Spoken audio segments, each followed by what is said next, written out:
Good morning everyone. আজকে আমি চলে এসেছি নৈহাটিতে বড় মার পুজো দিতে। নৈহাটির ঠিক ব্রিজের ওপর থেকেই দেখতেই পাচ্ছ ফুল, ধূপকাঠি, মোমবাতি সব কিছুই এখান থেকেই পাওয়া যাচ্ছিল। আজকে আমরা নৈহাটিতে এসেছি পুজো দিতে। দেখো ডালা কিনেছি আমি আর ওর। কত করে 50 টাকা। 50 টাকা। 50 টাকা এই যাচ্ছি এখন রানীগঞ্জ থেকে পুজো দিতে, বড় মা পুজো দিতে যাচ্ছি। তো তোমরা থাকো, দেখো কীভাবে আমরা পুজো দিই, কত কষ্ট করে পুজোটা দিই। চলো। কত কষ্ট।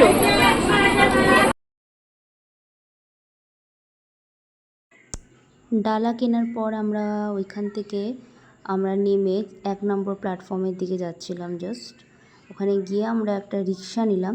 রিক্সাতে আমরা জাস্ট উঠলাম। উঠে এই যে রিক্সা কাকু আমাদের আরেকজন আমার ভিডিও করে দিচ্ছে, সে উঠলো। তারপর হচ্ছে আস্তে আস্তে আস্তে আমরা মন্দিরের দিকে যাচ্ছিলাম। মন্দিরের দিকে যাওয়ার পরে তোমরা জাস্ট দেখো কতটা বড় লাইন পড়েছে। আখের রস এখানে সব সময় মোটামুটি পাওয়া যায়। কতটা লাইন তোমরা দেখো, প্রায় ফেরিঘাটের অবধি প্রায় লাইন পড়ে গেছিলো। প্রচণ্ড ভিড় ছিল আর অনেকটা লেট হয়ে গেছিলো। অ্যাকচুয়ালি আমি লেটে আর কি বাড়ি থেকে বেরিয়েছিলাম। আমি ভেবেছিলাম আজকে সানডে, তাই খুব একটা ভিড় থাকবে না, কিন্তু গিয়ে দেখছি যথেষ্ট ভিড়। সানডে বলে কোনো ফাঁকা থাকে না এখানে, এতটাই ভিড় হয় মন্দিরে। কিন্তু একটা কথা বলবো, মন্দিরে পুজো দিয়ে সত্যিই খুব ভালো লাগে। আর তোমরাও এখানে আসতে পারো।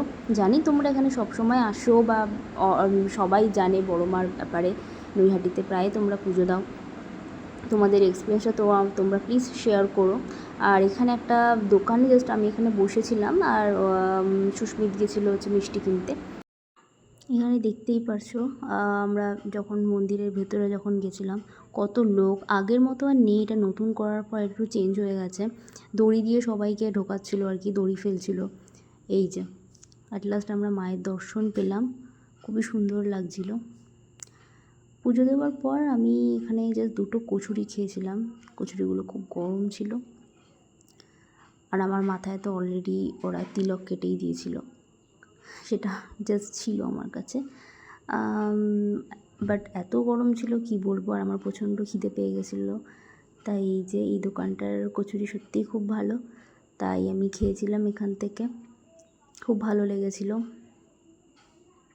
তোমরাও এখানে যদি পুজো দিতে আসো, তোমরা আফটার পুজো দেওয়ার পর তোমরা ট্রাই করতে পারো।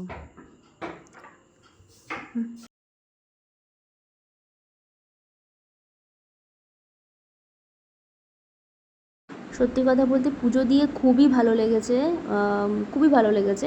কিন্তু যদি আরেকটু টাইম পাওয়া যেত, মানে পুজো দেওয়ার পর যদি আরেকটু টাইম থাকতো খুব ভালো হতো, কিন্তু এত ভিড় ছিল কি বলবো। তোমরাও পুজো দিয়ে তোমার এক্সপিরিয়েন্সটা জানিও।